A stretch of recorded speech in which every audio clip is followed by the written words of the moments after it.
please welcome your moderator, Kasia Madera.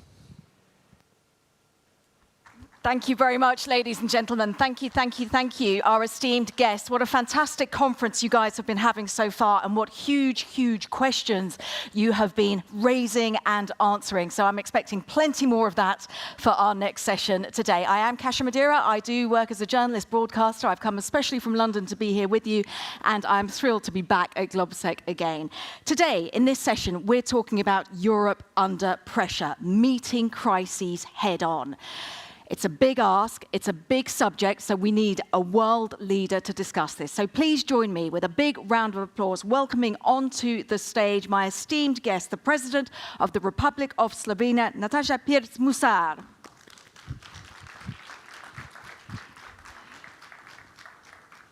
Madam President, thank you so much for joining me. And I just wonder where we even start with this, because we know what the landscape looks like. We have war, we have climate change, we have pandemics. All of that leads to migration control, the food scarcity, food security, energy resilience. What should we be focusing on? What keeps you, Madam President, awake at night? Oh, many things. First of all, thank you for inviting me. It's a pleasure to be here in Prague. First time at GLOBSEC. I have to admit, a really nice conference. I had a wonderful day yesterday. A lot of interesting discussions. This morning I had bilateral talks with President Pavel and President Stubb of Finland. We always, use these opportunities to share the knowledge, the information that we have. And in Europe, of course, we are focusing on Ukraine and Russia. That's a must, because we are trying to support Ukraine as much as possible. Sometimes, unfortunately, I do have a feeling that many countries in Europe do forget about Palestine and Gaza. I have to mention this because I was missing these talks here at GLOBSEC. I try to understand that Ukraine is in the focus, and I do understand. But you have to understand me, because Slovenia is a non-permanent member of the Security Council currently until the 1st of January 2026. And of course, we have to deal with those issues as well. What's making me awake during the nights? Being a woman, being a mother, being a first-time politician, I obviously think differently than many other politicians who are in politics for 20, 30 years. Being a rookie in politics is never easy, but I read a lot, I try to learn a lot. The most important topic that I often think about, due to the fact that I'm a lawyer, is why do we have the United Nations today? What's going on, ladies and gentlemen? Is this multilateral body the only one we have in the world operative? Is it doing what it was established for? I don't have to answer, because we all know. And as a lawyer, I started reading articles about the reform of United Nations. For 20 years, we are debating how to do that.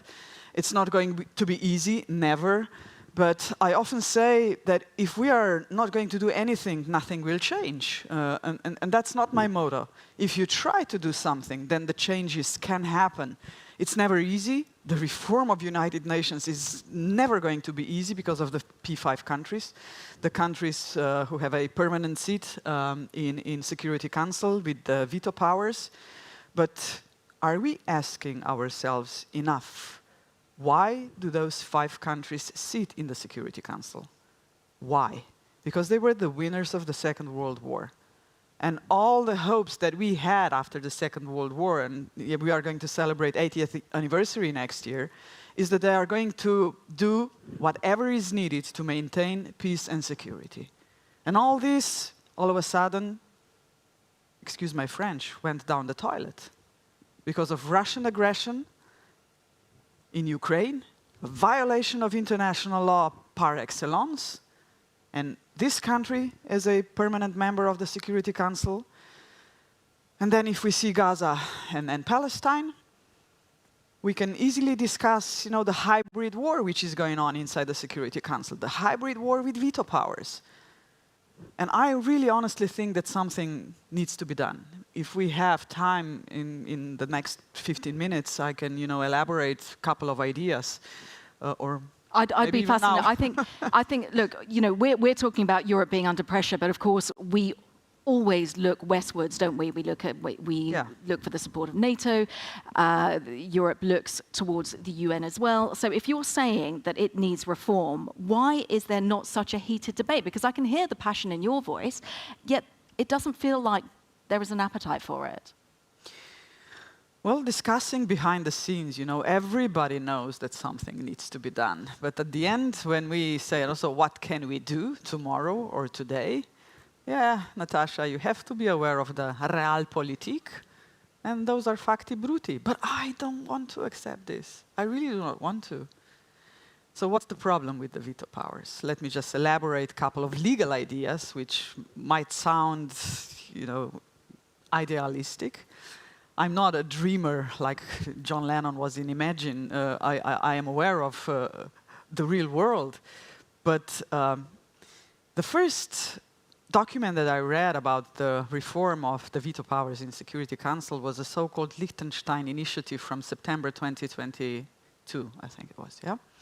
So the Liechtenstein initiative, and Liechtenstein is even smaller than my country, Slovenia. And what I wanted to assent with this is that in United Nations is one country, one vote. So smaller countries can join together and sometimes, you know, make little wonders. So the Liechtenstein initiative is suggesting that every time that the veto power is used inside the Security Council, the country which is going to use, which has used the veto power, has to go to the General Assembly and explain the reasons for that. That's soft, yeah?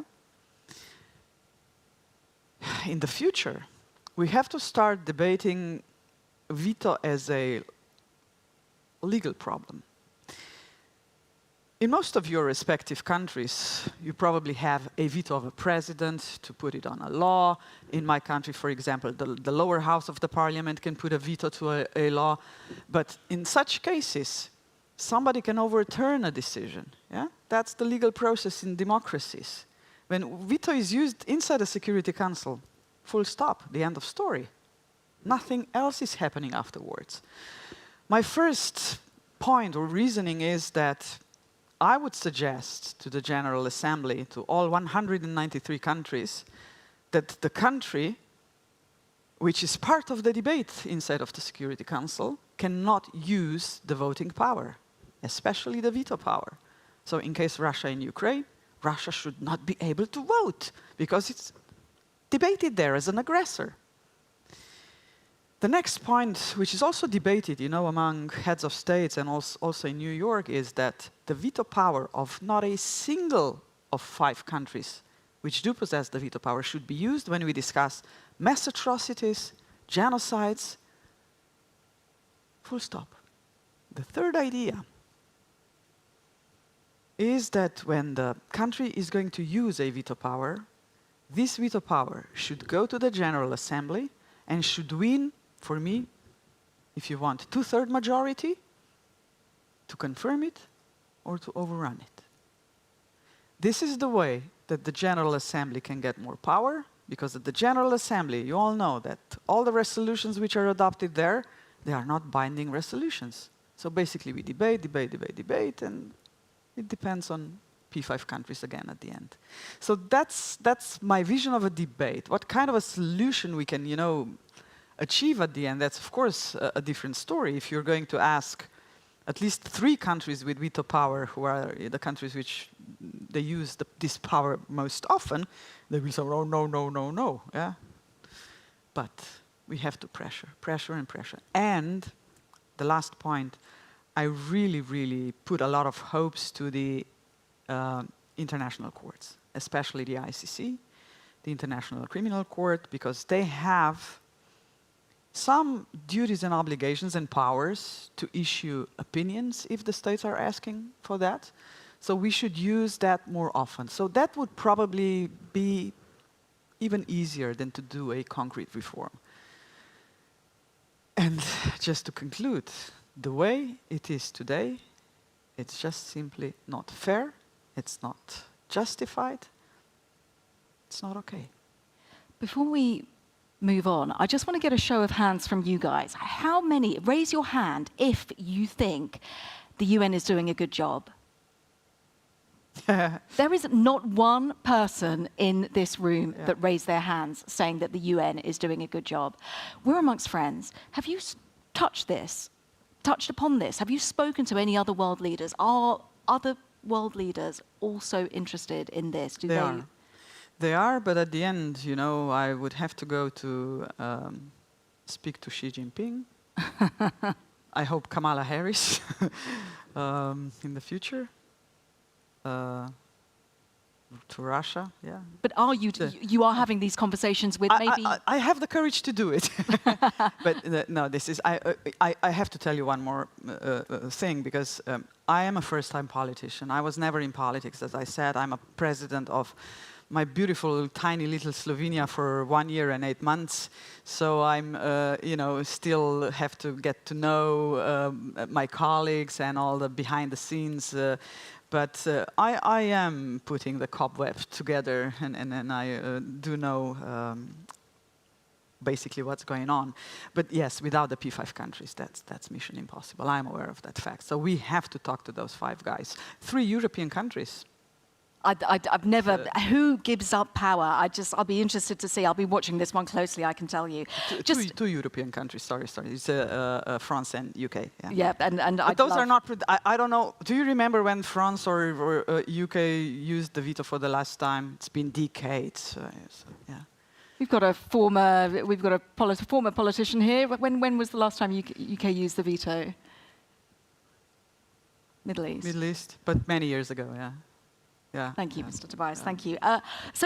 Okay, so the UN needs fixing. What about the EU? Also. Well... But, yes, let's be honest.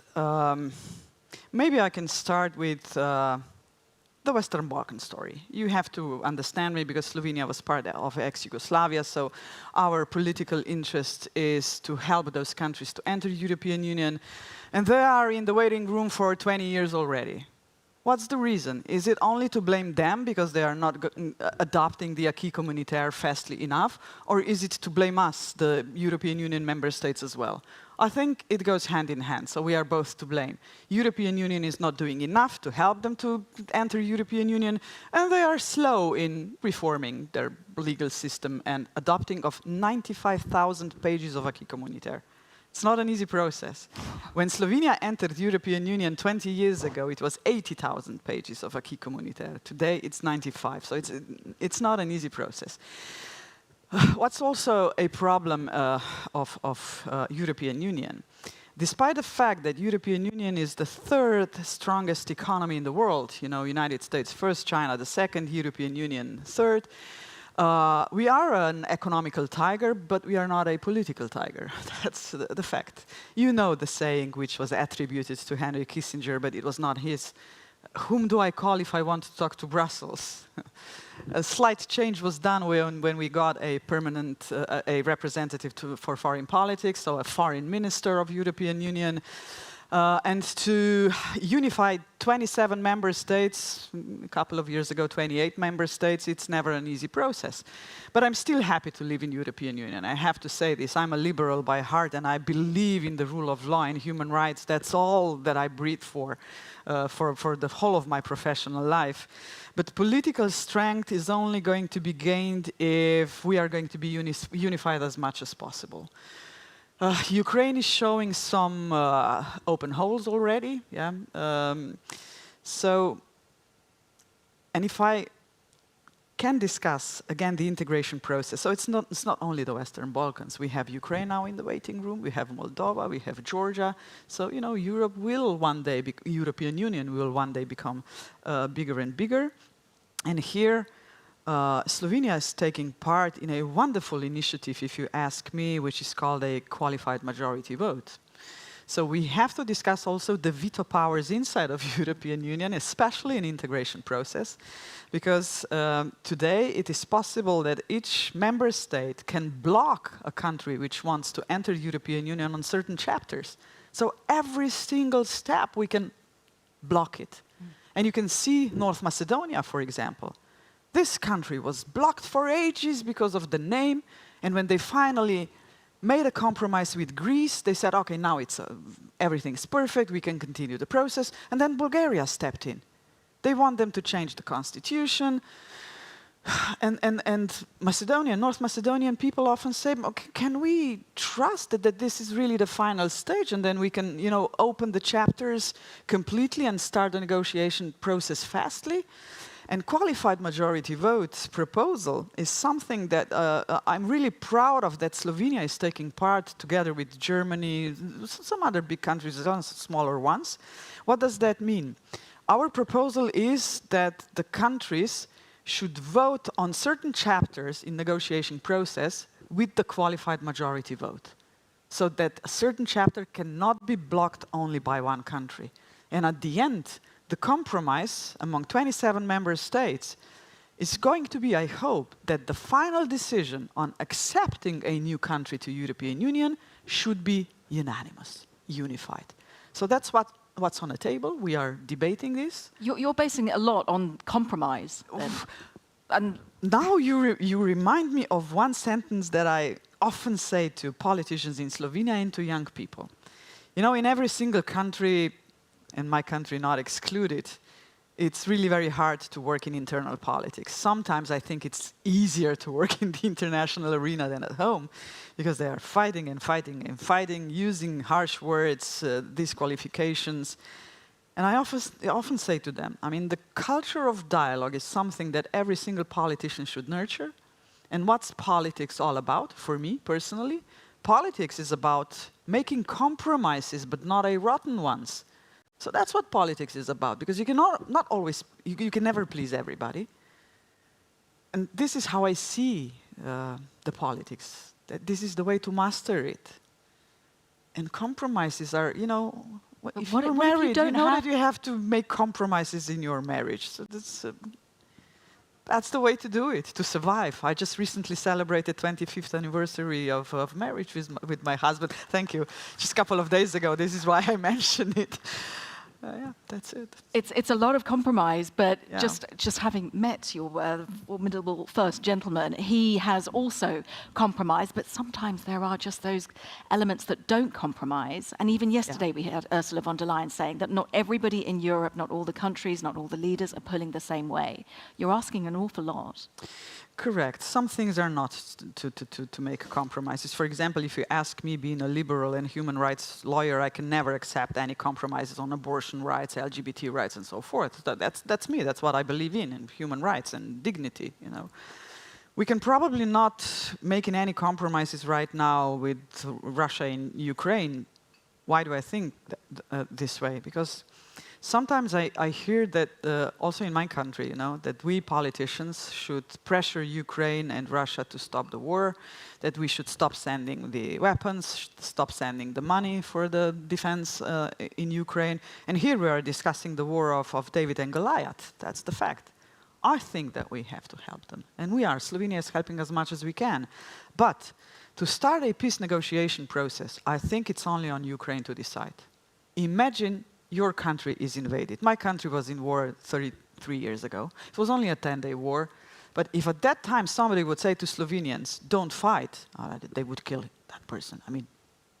Literally, not concretely. Yeah? And this is something we have to respect. So it's on Ukraine to decide on what conditions, when. We have to leave them this decision, but help them to reach that point. Thank you. It is a poignant note on which to end. Madam President, thank you so much for being really frank and really honest with us as well, and for bringing up this issue of the UN and the EU and the veto. I will be looking at that very closely, because I'll be interested to see how far you get with that, because I think, well, judging from our esteemed audience, there is a door that there's a lot of interest in what you're suggesting. Can I just conclude with one more thing? This one is, I think, going to be easier. I work on another project inside the UN. It's called gender alternation. Sorry, guys, all the men in the room, but women still have to fight for gender equality and equity. That's the fact. And the proposal of me, an ex-Argentinian foreign minister, and some politician, female politician, and male politician from Spain, so it's Argentina, Spain, and Slovenia, our proposal is that we have to make sure that the presidency of the General Assembly inside United Nations is going to rotate between man and a woman. This year we are having 78th General Assembly. Do you know how many times a woman was presiding this body? 4 times, and 74 times men.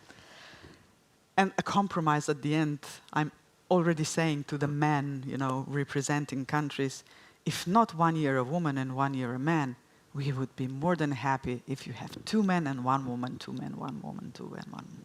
So 2 to 1. That would be a compromise that I can easily say yes to. On that note, we're going to end it. Yes. Madam President, thank you so much. Thank you. You're Ladies welcome. and gentlemen, a big round of applause.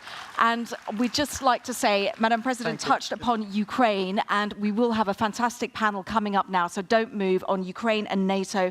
The formidable Professor Katarzyna Pisarska will be hosting it, will be leading it, so don't move. Madam President, thank you so much. Don't move. Don't move. Thank you. Bye.